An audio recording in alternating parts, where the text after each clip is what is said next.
Drug-receptor interaction.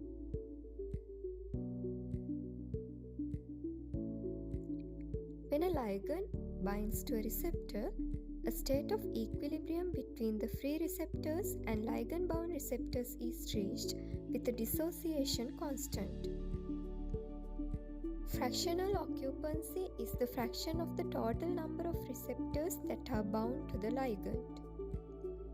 By combining the above two equations, it can be shown that the dissociation constant is the free ligand concentration when the fractional occupancy is 50%.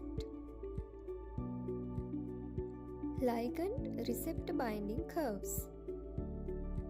When fractional occupancy is plotted against the ligand concentration, a hyperbolic curve is obtained. This can be converted to a sigmoid curve by having the ligand concentration axis on a log scale. Dose-response curve. Similar curves are obtained when the drug response or effect is plotted against the dose. Emax is the maximum response obtained, and EC50 is the drug concentration corresponding to 50% of the Emax. The interaction between a ligand and a receptor can be quantitatively explained using the concepts of potency and efficacy. Potency is the amount or the dose of a drug needed to elicit a given fraction of the maximum response. It is expressed as EC50. It reflects the affinity of the drug for receptor binding. Efficacy is the maximum response elicited by a drug regardless of the dose.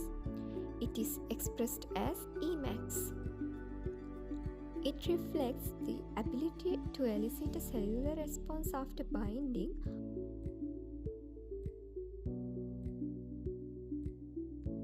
According to the figures shown here, drug A has greater potency than drug B, but both drugs have equal efficacy. A receptor exists in two conformational forms in a state of equilibrium: inactive and active states. According to the outcome of receptor-ligand interaction, ligands are classified as full agonists, partial agonists, antagonists, which could be competitive or non-competitive, partial inverse agonists, full inverse agonists. A full agonist elicits maximum cellular response. It shifts the equilibrium fully towards the active state. An antagonist elicits no cellular response because it does not alter the equilibrium. A competitive antagonist shows reversible binding to the agonist binding site of the receptor and thereby competes with the agonist to bind to the receptor. It reduces the potency of the agonist by reducing its affinity for the receptor binding.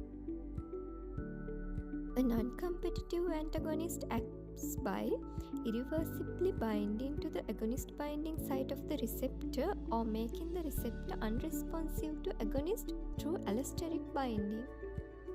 Therefore, it makes a fraction of the receptor population unavailable for activation by the agonist, reducing the efficacy of the agonist. A partial agonist elicits a submaximal cellular response because it shifts the equilibrium partially towards the active state. An inverse agonist elicits a cellular response opposite to that of the full agonist by shifting the equilibrium towards the inactive state.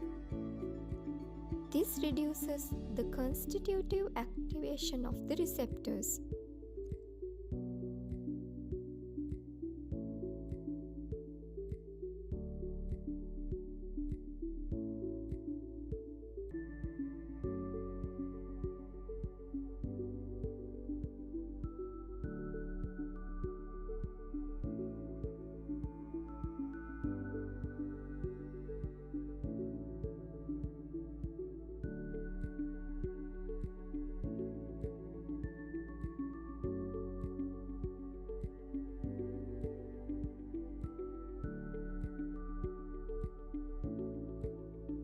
The term physiological antagonism is used when two drugs cause opposing physiological effects through different receptors.